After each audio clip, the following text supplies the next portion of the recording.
제가 이제 성도들에게 성경을 읽힌다고 하는 이 문제는 솔직히 모든 교회 목사님들이나 또는 성경을 가르치는 분들의 굉장히 중요한 관건이라고 생각합니다. 왜냐하면 우리가 믿는 도리는 어느 누구의 철학이나 사상이나 사색의 결과나 아이디어가 아니에요. 뭐예요? 이게 객관적인, 보편적인 그 자료인 하나님이 쓰셨다고 하는 바이블입니다. 근데 이 성경이 안 읽어지는 거예요, 잘. 읽어지는 데가 있긴 있죠. 잠언 같은데. 읽어도 잘 읽어지나요, 거기는. 그러나 성경이 우리가 배운 대로 구약은 오실 메시아다. 신약은 오신 메시아를 기록한 것이다. 그렇게 배우는데 창세기 1장 첫 열고 읽으려고 그러면 거기서부터 오실 메시아가 안 보여요. 맨 이상한 알지도 못할 나라 이름과 지명과 신화 같은 내용과 막 이런 게 막 있으니까 읽어지지가 않는 거예요. 이게 도대체 하나님의 말씀이라는데 이걸 어떻게 읽어야 될지가 안 잡히니까 그냥 구역 예배에서 읽으라 그러니까 몇 장 읽었냐고 또 그러니까 읽어가야 되니까 머릿속으로는 오늘 뭐 은행에 가서 돈 내야 되는데 콩나물 저녁에 반찬해야 되는데 그러면서 막 눈만 지나가갖고 구역 예배 가서 오늘 10장 읽었습니다. 이렇게 이제 말해야 되니까 열심히 읽긴 읽는데 읽고 나도 뭘 읽었는지 모르는 거예요. 도대체 특히 구약 같은 거는 안 게지된 거예요. 구약을 읽어도 모호한 거예요. 무슨 내용인지 모르겠는 거예요. 왜 우리가 우리 믿음의 근간인 성경이 안 읽어지냐 이거예요. 생각해보면 기가 막힌 일이에요. 생각해보면 처참한 일이에요. 왜 성경이 안 읽어지냐는 거예요. 이거를 읽고 내가 여기서 맛있는 거를 받아서 내 영양 보충을 하고 내 영적으로 자라나야 되는데 교회 와서 목사님이 한두 구절 읽고 그 부분을 설명해 주시면 그때야 그게 그런 말인가 보다 하고 알 정도이지 내가 성경을 읽으려고 그러면은 도대체가 이 성경이라는 건 뭘 말하고 있는지를 모르는 거예요. 그래서 제가 그 오늘날의 성도들을 생각하면서 어떻게 성경을 읽힐 수 있을까 하고 컴퓨터 앞에 앉았을 때 생각나는 그림이 하나 있었어요. 제가 하나님 앞에 묵상하면서 이걸 써야 되겠는데 하나님 하면서 묵상하면서 떠오른 그림이 뭐냐면 병아리와 배추예요. 그 병아리와 배추라고 하는 그림이에요. 제가 그 병아리와 배추 그림을 한번 보여드릴게요. 그림으로는 그릴 수 없으니까 제가 시를 썼거든요. 한번 좀 들어보세요. 무슨 얘기인가? 배가 고픈 샛노란 병아리 앞에 커다란 배추 한 통 가만히 놓아주고 조용히 숨죽인 채 관찰해보라. 커다란 배추 한 통 앞에 지금 누가 있어요? 병아리. 자꾸만 병아리가 배가 고파요. 먹고 싶어요. 콕콕콕콕 콕콕콕콕 쪼고 또 쪼고 진저리를 치듯이 이렇게 입에 물고 이렇게 흔들어 보잖아요. 흔들지만 알맹이는 좀처럼 삼켜지지 않는다. 또 짜보고 또 짜보고 또 짜보아도 쫀자리만 짓물를 뿐. 이 쫀자리가 어딘 줄 알아요? 창세기 앞이에요. 이 쫀자리가 어딘지 알아요? 아무리 짜도 입에 안 들어오니까 다시 마태복음으로 가보자. 거기도 막 쪼면 맨날 낳고 도대체 이게 뭔지 또 모르는 거예요. 그래도 새해가 되면 어떻게 해요? 또 읽어야 되잖아요. 그러면 또 할 수 없이 어디부터 펴야 돼? 창세기부터 펴야 돼. 그럼 또 어떻게 돼요? 옛날에 짓물렀던 그 자리. 거기를 또 짓물르는 거예요. 쫀자리만 짓물를 뿐 먹을 수 없는 이 거대한 배추는 난공불락 메뉴.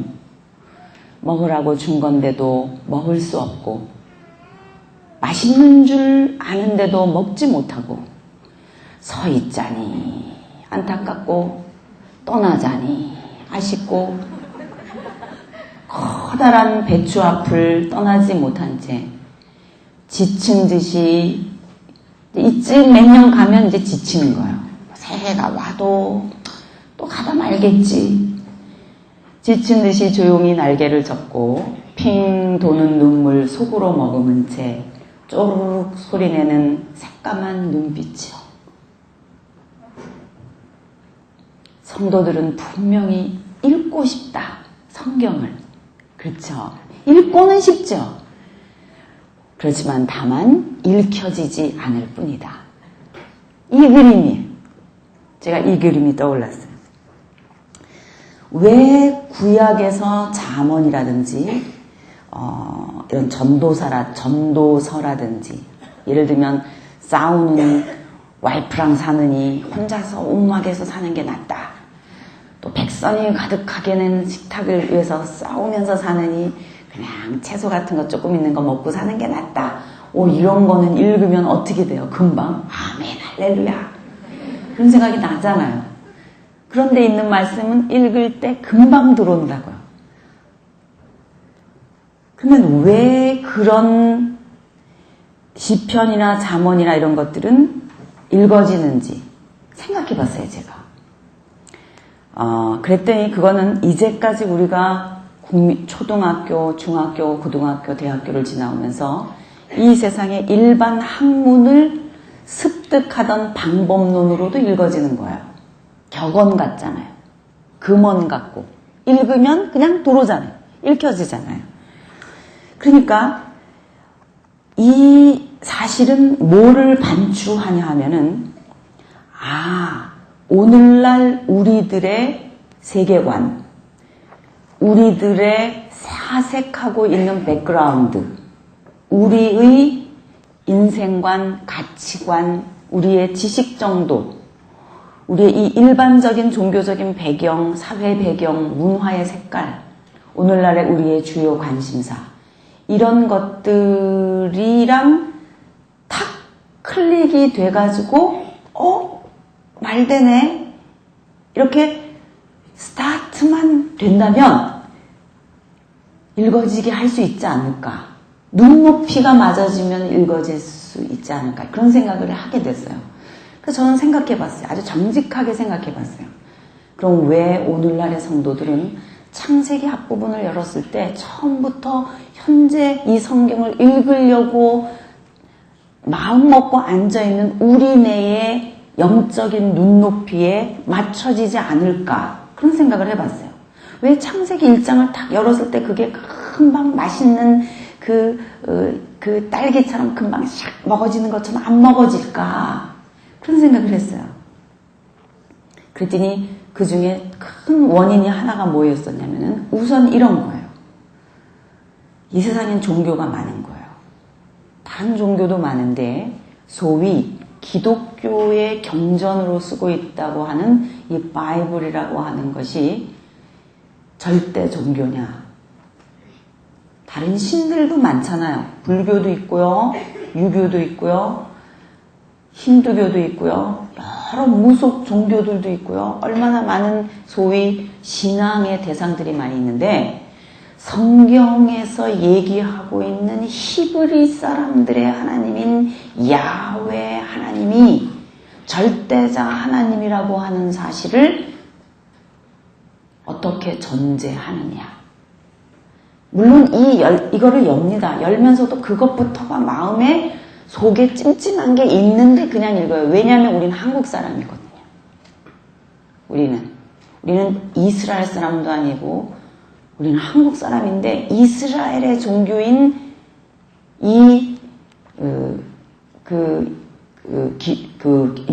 유대교로 흘러내려와서 기독교로 왔다고 하는 그 종교를 내가 믿어야 되나? 그 하나님이 진짜 하나님이고 그 하나님이 썼다고 하는 성경 이게 진짠가? 그 생각부터 나는 거예요. 여러분은 너무나 믿음이 좋아서 지금 안 그런지 모르겠지만 저는 그랬어요. 지금은 모든 종교들이 인터넷 세대이고 지구촌 세대이기 때문에 노출되어 있습니다. 이 세상에 있는 수많은 종교들은 옛날처럼 자기네 민족과 나라들 속에만 갇혀있지 않아요. 다 노출됐어요. 포스트 모더니즘 시대라 그래요. 종교 다원주의 시대라고 그래요. 여러 종교들이 있는데 니네 기독교는 왜 그렇게 니네만 맞다고 그래? 봐라. 불교하고 신부님들도 같이 좋아가지고 같이 활동하고 신부님하고 스님하고 같이 뭐 여러 가지 활동도 하고 그러는데 쟤네 기독교만 저렇게 지네 하나님만 맞다 그러고 다른 종교하고는 대화도 안 하려고 그래. 그리고 텔레비 탁 키면 새만금 환경보호 막 이런 거 하면서 스님 또 어떤 목사님 또 어떤 때는 목사님 또 뭐 누구예요? 또 신부님 막 그러면서 가다가 절도 하고 막 이런 것도 나오면 저녁밥 먹다가 헷갈리는 거예요. 교회 다니는 사람들이. 도대체 이상하다. 도대체 종교라는 게 이게 지금 뭐야? 이게 다 맞는 거야? 다 틀리는 거야? 어느 게 맞는 거야? 속으로 이런 생각하면서도 또 주일날 되면 아쉬우니까 교회 와야 되거든요. 그러니까 도대체 성경을 읽으려고 하고 또 기독교에서 이야기하고 있는 이스라엘의 하나님을 믿으려고 하는데도 이게 처음부터 우리 눈높이가 설정되지 않는다고 하는 것입니다. 그냥 꽝꽝 믿어. 뭘 그렇게 따져. 그런 사람, 저같이 이렇게 얘기하면 믿음 없는 사람으로 치부해버린단 말이에요. 교회에 오면. 그러면 그런 말 하지도 못하죠. 속으로. 이렇게 가지고 있으면서 부형님에 가가지고 물어보고 싶은 거 많은데 물어보지도 못하고 그런 거 물어보면은 믿음 없는 사람처럼 되니까 감히 물어보지도 못하고 그래요. 조금 물어보면 구역장님이 대답해 주셔야 되는데 구역장 돼가지고도 모르는걸요. 뭐 구역장이라고 뭐 금방 알아지나요. 구역장 돼도 몰라요. 막 이상한 거 물어보면 자매님 그냥 믿는 거야. 꽝꽝 믿어. 그러니까 특히 이 창세기 앞부분에 나타나는 스토리들은 거의 신화 같단 말이에요. 그렇죠? 거의 신화 같지.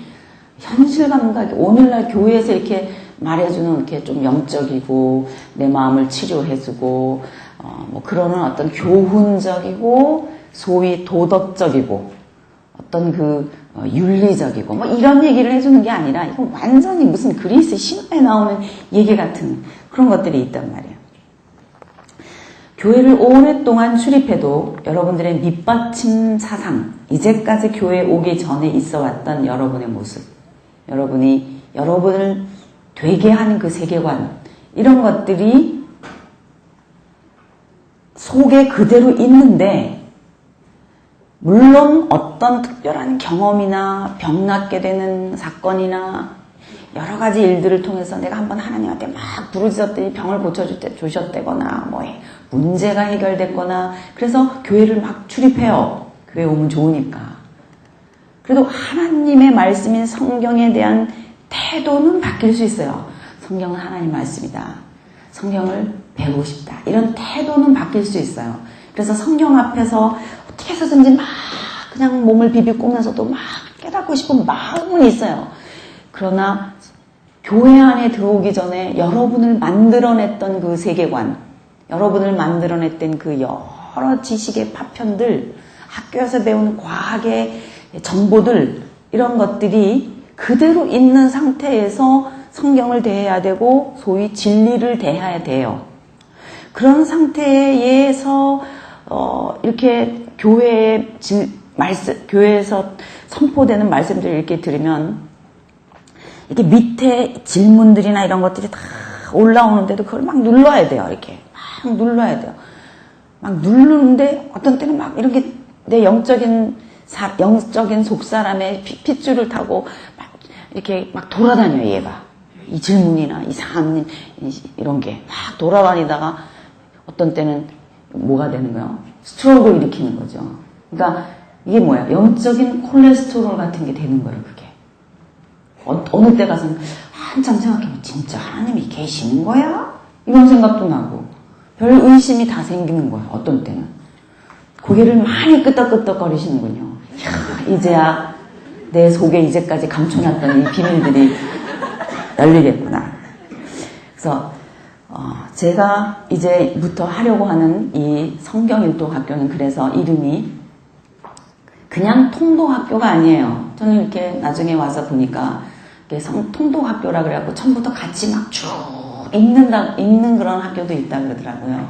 좋죠. 다 일단 읽어놔야 돼요. 그래도 무슨 얘기가 있는지나 알지요. 근데 도대체 이게 무슨 얘기인지 알려면은 제가 지금 말씀드린 여러분 자신의 신앙이 성장하게 만드는 눈높이에서부터 정직하게 출발하자는 거예요.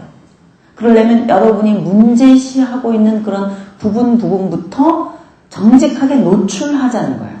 그 정직하게 노출해내려고 했을 때 여러분 속에 떠오르는 그 질문이 나타나는 그 부위들이 생장점이라는 거예요. 생장점이 뭔지 알아요? 이런 장미 한 송이가 피기 위해서도 장미의 줄기 중에 장미꽃이 이 줄기가 나와서 꽃으로 봉오리를 피울 수 있는 스팟이 있어요. 그 부위가 있다고요. 아무 데서나 장미꽃이 찍찍 나오는 게 아니에요. 꼭 장미꽃이 나올 수 있는 눈이 있는 지점이 있죠? 네, 그 눈이 있는 지점 같은 부위가 여러분이 가슴속에 갖고 있었던 질문들이 모여있는 지점이에요. 거기가 이상한 데가 아니에요. 거기가 그 다음 진리들이 접속되어서 여러분의 신앙이 성장하고 성경적인 지식이 성장하게 만드는 부위예요. 거기가 바로. 거기가 터져야 돼요. 생장점이 터지면 거기부터 접속돼서 쑥쑥쑥쑥 자라나고 이렇게 줄기도 나타나고 잎사귀도 피어나고 꽃도 피고 열매도 맺는 거예요. 그러지를 못하니까 늘 거기가 답답한데 자라지는 못하고 잎은 안 나고 이게 이런 증상이 많은 분들이 여자분들이 거의 아니에요. 사실은. 여자분들도 있긴 있지만 대체적으로 남자분들이 그래요. 그래서 맨날 교회 왜 가니? 너 이런 거 알아? 그래서 막 남편이 물어봐요. 그러면 대답 못해요. 왜? 남자분들은 역사 공부 많이 하죠. 철학 공부 많이 하죠. 정치 공부 많이 하죠. 여러 가지 막 신문도 많이 읽고 이래갖고 아는 게 많잖아요. 우리 남자들은. 그래갖고 부인이 쥐야 그러면서 나가서 기도하고 기도하고 하니 야, 너 맨날 그런 거 가서 기도하냐? 야, 니네 하나님이 이렇게 하냐? 야, 물어보면 말문이 막혀서 대답은 못하는데 그런 게 있단 말이에요. 더 이상 말 못해요. 사실은 이 제 생장점이 터지는 성경일도학교는 남자분들이 들으면 참 좋겠어요, 저는. 근데 이게 워낙 시간이 많이 걸리기 때문에 하면은 꼭 여자분들만 많이 오는 거예요. 그러니까 가서 여러분이 잘 듣고 여러분들의 남편들에게 가르쳐 드리세요. 그리고 소개를 해드리세요. 그래서 이제 우리가 공부할 성경 일도학교의 이름이 뭐라 그랬어요? 생장점이 터지는 성경 일도학교예요. 생장점이 터지는 성경 일도학교에서는 이제 이 책과 함께 두 가지 큰 일을 할 거예요. 여러분이 이거를 생각하고 출발하십시오. 그게 뭐냐면 하나는 하드웨어를 만드는 거예요. 또 하나는 소프트웨어를 만드는 거예요. 그럼 하드웨어는 뭐고 소프트웨어는 뭔가? 하드웨어는 길을 만드는 거예요. 길. 무슨 길인가? 성경이 정말 하나님이 쓰신 작품이라면 이 성경이 처음부터 끝까지 비록 어떤 때는 모세를, 어떤 때는 여호수아를, 어떤 때는 바울을, 어떤 때는 에스라를 사용하셔서 시대마다 각 권의 성경을 썼다 할지라도 창세기서부터 요한계시록까지 약 1600년 정도 흘러가는 시간 동안에 진정한 저자라고 하시는 하나님이 쓰셨다면 쭉 얘기가 연결돼야 맞지 않겠는가라고 하는 문제 제기예요. 여러분은 어떻게 생각하세요? 그런 생각 들죠? 여기 조금 읽으면 딴 얘기 같고, 여기 조금 읽으면 또 딴 얘기 같고, 이 모든 66권의 성경 목록 하나하나가 각각 다 딴 얘기하고 있는 것 같은 생각이 들잖아요. 근데 그러지 말고, 우리가 그렇기 때문에 성경을 일독을 못했던 거거든요. 처음부터 끝까지 쭉, 일독이라는 말은 뭐예요? 처음부터 끝까지 쭉 읽어 내려가는 거란 말이에요. 마치 심청전처럼, 마치 춘향전처럼, 마치 가시고기처럼, 마치 추락하는 것은 날개가 있다처럼 첫 장을 쫙 펼쳐서 읽으려 그러면은 거기 나오는 얘기가 달콤하단 말이에요. 재밌단 말이에요. 이게 어떻게 될까? 어떻게 될까? 어떻게 될까? 그러면서 짠짠짠짠 막 시간 가는 줄 모르고 읽다 보면 끝까지 가는 거잖아요. 보통 다른 책들은. 그러면 처음부터 끝까지를 뭐 하는 거예요? 일독을 하는 거란 말이에요. 근데 성경을 왜 일독하지 못하냐 이거예요. 예수 믿으면서도 처음부터 끝까지 일독을 한 번도 못 해보신 분들 무지 많아요. 여러분 중에도 있을지 몰라요. 읽기는 읽었지만 처음부터 끝까지 무슨 얘기인지 모르고 정신 산란한 상태에서 읽고 뭘 읽었는지 모르게 끝날 수 있어요. 그렇기 때문에 제가 하려고 하는 일이 뭐냐면 성경을 처음부터 끝까지 읽을 수 있는 길을 만들어 놓자는 거예요. 한마디로 얘기하면 이런 겁니다. 여러분, 그 문학 작품 가운데 의식의 흐름을 쫓아서 쓴 책들이 있어요. 그런 책들은요, 굉장히 어려워요. 여러분, 우리 중고등학교, 대학교 다닐 때 읽었던 우리나라의 그 단편이라든지 그 문학 작품들, 그런 것들을 보면은, 뭐, 분녀라든가, 뭐, 감자라든가, 김동인 씨의 또는 이광수 씨의 글이라든가 이런 것들은 처음부터 그냥 이렇게 편안하게 읽으면 쭉 페이지 따라 읽으면 읽어지는데 이상의 날개, 오감도 이런 거 시험 볼 때 이렇게 외웠던 거 생각나죠? 그런 책들은 읽으면 읽어져요? 안 읽어져요. 왜 그런지 아세요? 이 의식이 지 맘대로 돌아다니잖아요. 우리 머릿속에 있는 의식은 여기도 갔다 저기도 갔다 태평양도 건너갔다 천국도 갔다 지옥도 갔다 왔다 갔다 막 하는 게 우리의 의식이거든요.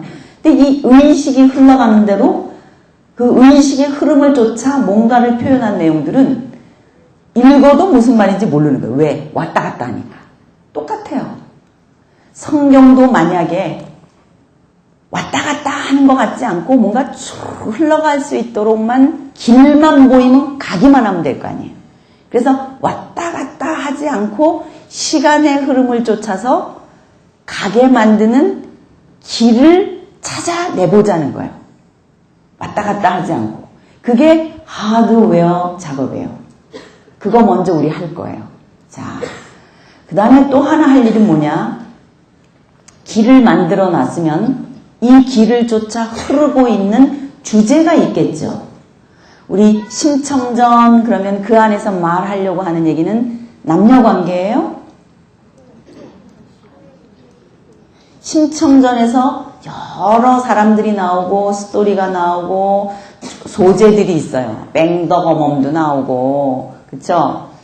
여러 그 상인 그 배 타고 다니는 그 선인들도 나오고 아버지 장님 신봉사도 나오고 심청이도 나오고 이렇게 나오지만 그 나오는 여러 얘기들을 통해서 결국 말하려고 하는 알맹이가 있죠. 그 알맹이가 남녀관계예요? 뭐예요? 효라는 거단 말이에요. 여러분 효 그러면서 심청전의 주제다 그렇게 생각하잖아요. 또 춘향전은요. 남녀간의 사랑이면서도 남녀간의 절개 뭐 이런 거잖아요. 요즘은 정말 찾아볼래야 찾아볼 수 없는 그런 절개, 남녀간의 절개 뭐 이런 것들이 주제잖아요. 여러 얘기가 있어도 그 얘기들을 통해서 결국 끄집어내고 찾아내려고 하는 알맹이가 뭐냐? 요 글을 쓴 작가가 그거 말하고 싶어서 이 얘기거리를 만들어가고 있었던 거걸랑요. 그렇죠? 그런 것을 주제라고 말하잖아요. 그렇다면 성경의 여러 목록들을 다시 시간이 흐르는 순서를 따라 만들어서 편안하게 그 시간 흐르는 순서대로 가가지고 읽을 수 있도록 성경 목록을 다시 재배치해서 길을 만들어 놓는다 할지라도 그 속에 흘러가고 있는 진주 알맹이와 같은 그 주제가 뭔지 처음부터 탁 창세기 1장부터 장착이 돼야 그렇네 그러면서 끝까지 쭉 읽어갈 수 있지 않겠냐 이거예요. 이 소프트웨어예요.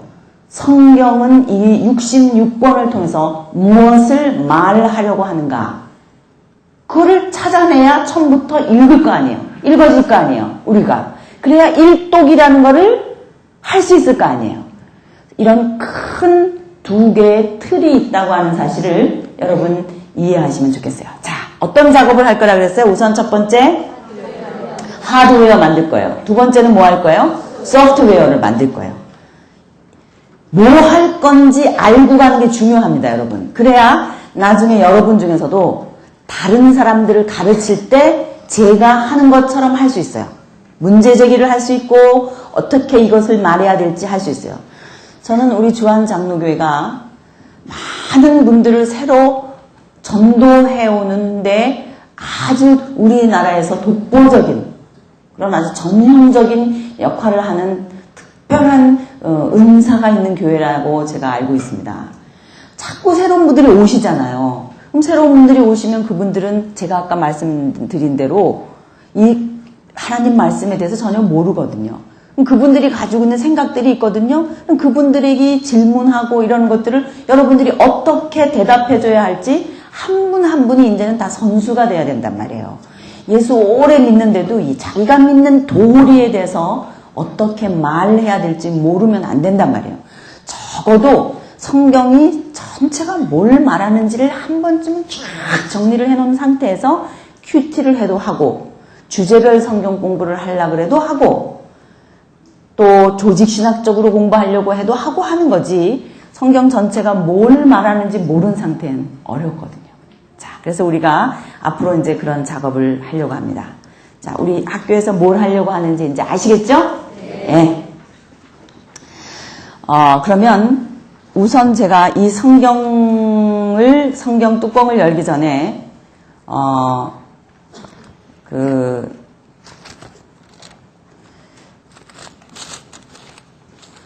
우선 이 성경을 열기 전에 제가 여러분한테 한 가지 얘기하고 싶은 게 있어요. 우리는 이 성경이 하늘에서 이렇게 뚝 떨어졌다고 생각하지 않죠? 땅을 파니까 몰몬경처럼 땅속에서 한 권이 탁 나왔다고 생각하지도 않죠? 그럼 도대체 이 성경이 오늘날 66권으로 내 손에 어떻게 쥐어졌는지 생각해보면 조금 궁금하죠? 대답하지 않은 분들은 다 아세요? 오늘 어떻게 해서 이 66권이라고 하는 게 내 성경에 있는, 내 손에 있게 됐는지 누가 물어보면 대답할 수 있어요. 잘 모르겠죠? 네. 제가 아주 간단하고 쉽게 얘기해 드릴게요. 이 성경은 창세기 1장에서부터 11장까지는 인류 일반 역사가 쓰여 있습니다. 1장부터 11장까지가 히브리 역사가 아니에요. 12장부터 가야 히브리 민족의 역사가 시작돼요. 아브라함이 그 나라의 국부잖아요. 그러니까 창세기부터 창세기, 출애굽기, 레위기, 민수기, 신명기 이 5권을 이 성경을 처음 쓰기 시작하게 한 누구? 모세를 통해 완성된 거잖아요. 이 5권이. 그렇죠? 그러니까 모세오경이라고 하는 것은 BC 1500년에 모세에 의해서 기록되어 됨으로 이 성경이 출발한 거예요. 이게 66권인데 그 중에 일부죠. 그게 출발한 거예요. 그러니까 BC 얼만큼이에요? 1500년. 머릿속에 한번 생각해 보세요. 지금 몇 년이에요? AD 2000년이잖아요. 2000년이니까 지금부터 약 얼마나 됐어요? 한 3500년 전에 모세라고 하는 분을 통해서 일단 5권이 쓰여진 거예요. 그러면 그 5권은 따로 돌아다녔겠죠. 모세오경이라 그래갖고. 근데 그 이후에 모세오경 다음에 여호수아라든지 사사기라든지 우리 성경에 있는 목록대로 그런 것들이 있겠죠. 그러니까 소위 구약이라고 말할 수 있는 그런 성경의 목록들이 있잖아요. 역사 속에 흘러가면서 그런 목록들이 있잖아요. 이런 것들은 두루마리로 따로따로 있었겠죠. 예, 따로따로 그냥 있었겠구나 이런 생각이 들죠. 그러니까 모세오경은 모세오경대로 한 덩어리가 있고 그거는 그대로 언제나 같이 다니겠죠. 떨어져 다니지 않고. 그 이후에 또 그런 역사들을 담은 얘기들 여호수아라든지 사사기라든지 뭐 이런 것들이 있었겠죠. 그리고서는 어디까지 이스라엘 나라가 가냐면은 그 나라가 생기고 나서 멸망할 때까지의 얘기인 열왕기 상하. 그렇죠? 열왕기 하 되면 나라가 망하는 거 여러분 아시죠? 그거 모르는 사람은 여기 없죠? 열왕기에 가면은 나라가 어떻게 돼요? 망해서 어디로 잡혀가요? 바벨론으로 포로 잡혀가잖아요. 그래서 나라가 없어진단 말이에요. 그러니까 이렇게 생각해 보세요. 모세오경 한 덩어리가 있고 그 이후 나라가 형성돼 가지고 왕정시대가 이를 때까지 그런 성경들이 있겠구나. 어떤 때는 솔로몬이 쓴 글들이라든지 어떤 때는 다윗이 쓴 글들이라든지 어떤 때는 그 역사를 기록한 역사 히스토리라든지 이런 것들이 있겠구나. 그런 생각 할 수 있겠죠. 설정할 수 있겠죠. 여러분 머릿속에 그 나라 역사 속에서. 그리고 남은 포로 시대가 오죠. 그럼 포로 시대 때는 포로 시대 나름대로 포로에 관한 얘기들을 기록한 성경들이 또 있겠죠. 예, 그런 것들이 있었어요. 그리고 포로 시대가 BC 600년대에 시작하거든요. BC 600년. 이제 머릿속에 조금씩 점을 찍어놔 보세요.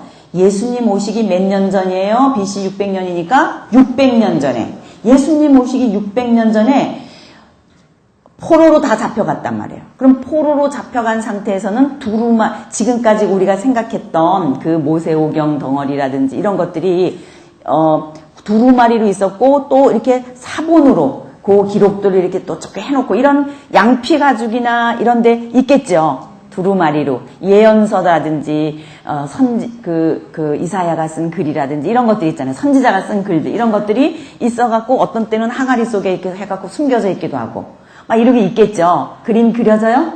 네. 그리고 났는데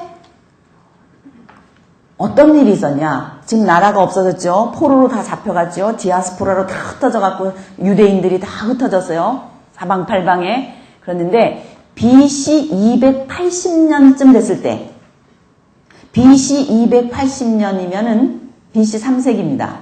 그때가 언제냐면 남방 유다가 멸망을 했는데 바벨론의 포로로 잡혀갔다 그랬잖아요. 그 BC 600년대라 그랬어요. 제가 지금 이렇게 얘기하니까 야 이거 괜히 또 골치 아파지기 시작하네. 뭐 600이 어떻고 300이 어떻고 또 나오네. 그러면서 슬슬 졸리기 시작하고 오늘 또 이따 누구 만나야 되는데 야 이거 6일 동안 어떻게 하냐 이거 막 이런 생각이 들죠? 아니요. 저를 한번 따라해 보세요. 예수 믿는 일은 공부하는 일이다. 맞아요. 우리는 불교처럼 가만히 앉아서 면벽수도하고 내 속에서 불성이 올라와가지고 내 속에서 진리가 쑥 올라와가지고 신앙이 생기는 종교가 아니에요. 객관화되어 있는 이걸 팩트라 그래요. historical fact. 역사 속에 실제로 있었던 일을 근거로 해서 그 가운데 하나님이 당신을 계시하신 거예요. 그러면 이거는 내가 가만히 속에서 오 주여 그런다고 속에서 떠올라요? 뭐 해야 돼요? 읽고 공부하지 않으면 먹지 않으면 못 들어오는 거예요. 하나님의 말씀은 내 속에서 저절로 자생해갖고 생겨나는 게 아니에요. 객관적으로 보편적으로 있는 하나님의 역사하신 내용의 말씀을 내가 먹어야 내 속으로 들어오는 거예요. 그러려면 이걸 먹으려면 이걸 어떻게 해야 돼요? 읽고 공부해야 된단 말이에요. 이것이 그러한가 하고. 그래서 600년대에 잡혀갔는데 BC 300년대쯤 됐을 때에는 맨 처음에 잡아간 바벨론 제국이 멸망하고 90년이 지나가요. 그 다음에 이 바벨론을 누가 와서 또 먹냐? 페르시아가 먹어요. 많이 들어봤죠? 페르시아라는 나라. 지금의 이란이에요. 티그리스강 동편에 있는 나라예요. 아시겠죠? 현실 감각을 갖고 생각해 보세요. 성경은 뜬구름 잡듯이 저 위에 띄워놓으면 안 돼요. 성경에 발을 신겨야 돼요. 왜? 성경은 역사 속에서 나타난 글이기 때문에 그래요. 역사를 무시하면 성경이 들어오지가 않는 거예요. 그래서 이 BC 3세기경에 그래서 자, 맨 처음에 바벨론에 포로로 잡혀갔다 그랬죠? 그 바벨론을 누가 또 먹었어요? 페르시아가 먹었어요. 그러니까 또 잡아먹고 또 잡아먹고 또 잡아먹고 계속 그런 거죠. 바벨론을 누가 또 잡아먹었어요? 바벨론을 페르시아가 잡아먹었어요. 페르시아를 또 누가 잡아먹었는지 알아요? 알렉산더 헬라 제국이 잡아먹었어요. 그리스. 헬라 제국 아시죠? 헬레니즘 문화 들어보셨죠? 헬라 제국이 잡아먹었어요. 알렉산더 대왕이. 땅 무지무지 인더스강까지 얼마나 땅을 많이 차지했는지 몰라요. 당시 BC 3세기경에 이렇게 큰 땅을 차지한 적이 없었어요. 여지까지. 근데 이 알렉산더가 너무 큰 땅을 차지했어요. 그런데 이 헬라의 알렉산더가 금방 일찍 죽었어요. 요절을 합니다. 전염병이 걸렸어. 땅은 엄청나게 차지해놨는데 알렉산더가 일찍 죽는 바람에 그 땅을 어떻게 부하들에게 분배할지 후임자를 지명하지도 못한 채 죽었어요. 그래서 땅들이 나눠집니다. 나눠질 때에 에집트 쪽과 수리아 쪽, 터키 쪽, 아시아 쪽입니다. 그러니까 수리아 쪽, 시리아 쪽과 에집트 쪽으로 큰 땅덩어리를 둘로 나눠서 가져요. 근데 이 에집트 쪽을 가진 왕이 그 부하가 프톨레미라는 사람이에요. 그래서 프톨레미 왕조라 그러고 여기는 셀주크 왕조라 그래요. 나중에 이 프톨레미 왕조의 이대째 왕, 이 사람이 알렉산드리아라고 하는 쪽, 나일강 삼각주 평야입니다. 아프리카에 나일강 있죠? 그 나일강 삼각주 평야 아래쪽에 지중해 연안 쪽에 있는 그곳을 중심으로 해서 발달한 이 지역쯤에서 에집트 문화가 발달하는데 그곳에 이 프톨레미 왕조 2대 때쯤에 약 280년쯤 됐었을 때에 히브리 사람, 그러니까 바벨론 포로로 잡혀왔다가 어떤 사람은 바벨론에 있기도 하고 어떤 사람은 저쪽 터키 쪽으로 가기도 하고 어떤 사람은 아프리카 쪽으로 가기도 하고 다 많이 흩어졌거든요. 그럴 때 알렉산드리아 쪽, 그러니까 이집트 쪽에 와 있었던 히브리 민족 디아스포라, 그러니까 바벨론의 포로로 잡혀온 사람들의 후예들이죠. 또 잡혀오고 또 잡혀오고 또 자식을 낳고 또 자식을 낳고 흘러갈 거 아니야. 몇백 년의 역사 속에. 그 사람들 중에 12지파당 한 6사람 정도를 뽑아서 지금까지 구약 성경이 히브리 말로 되어 있었고 어떤 부분은 아람어로 조금 되어 있는 게 있었거든요. 그런 것들을 헬라 말로 번역하라 그랬어요. 왜냐하면 헬라 제국의 부하들이거든요. 프톨레미나 셀주크나. 그렇기 때문에 헬라 말로 번역을 시켜요. 그러니까 최초로 히브리 말로 되어 있는 구약 성경, 돌아다니던 구약 성경이 한 군데서 집약되면서 헬라 말로 번역하게 됐는데 그 성경을 70인역이라 그래요. 들어보셨어요? 70인역.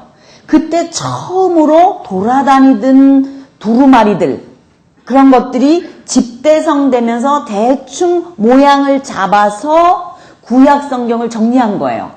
그게 셉투아진트라고 하는 아주 중요한 성경의 역사 속에 나타난 번역본, 최초의 번역본이에요. 그러니까 BC 언제예요? 3세기 정도 됐을 때. 그러면 여러분이 무슨 생각하셔야 되냐면 지금 내 손에는 이 성경이 완성되어서 있지만 BC 3세기경 때는 구약에 돌아다니던 모세오경 따고 다니기도 하고 이랬었던 것들이 그래도 모여들어서 70인역이라고 하는 것이 한 군데 모였구나. 그런 생각 할 수 있겠죠. 바로 이 성경은 예수님 당시에도 있었던 거예요. 그러니까 예수님의 제자들이 신약을 쓸 때 구약을 인용하잖아요. 구약을 인용할 때 이미 이 70인역이 있었던 거다 이 말이에요. 무슨 말인지 아시겠죠? 그러다가 시간이 흘러서 AD 90년이 됐을 때 얌니아라고 하는 랍비 회의, 그러니까 유대교의 학술 회의라고 볼 수 있습니다. 유대 랍비들, 성경학자들, 서기관들, 이런 그 학자들의 학술 대회라고 말할 수 있을 지금으로 말하면 그런 연구 기관이 있었는데 그건 얌니아 학술부다. 뭐 이렇게 우리 쉽게 얘기하면 말할 수 있어요. 그 얌니아 종교회의에서 우리가 알고 있는 구약 성경 몇 권이에요? 몇 권이에요? 9권. 구약 성경이 몇 권이에요? 39권. 우리가 지금 쓰고 있는 이 39권으로 확정했어요. 그때. 얌니아 종교회의에서. 이 얌니아는 엠마오 마을로 할 때 그 엠마오 있죠.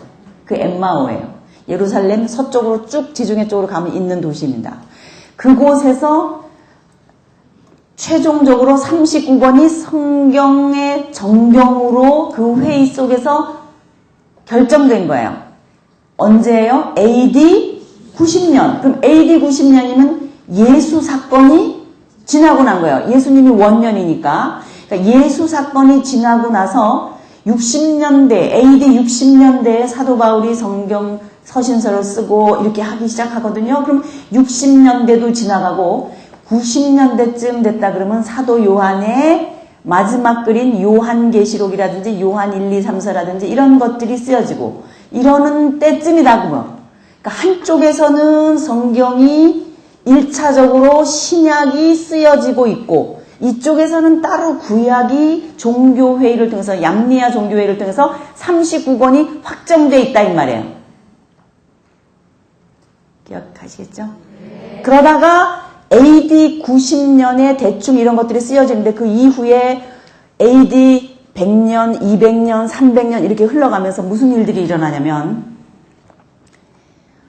바나바 복음서 뭐 이런 우리가 지금 알지 못하는 이런 복음서라든지 서신서라든지 이런 것들이 많이 돌아다니기 시작했어요. 그래서 AD 397년쯤에 그러니까 카르타고 종교회의에서 이제껏 돌아다니고 있는 수많은 서신서 또 복음서 각각 예수 사건을 정리하고 싶어서 썼던 예수님의 행적에 대한 그런 글들 중에 하나님의 섭리 가운데 우리가 알고 있는 몇 권, 신약의 27권이 확정돼 가지고 그래서 최종적으로 우리가 알고 있는 27권이 결정된 거예요. 그러니까 구약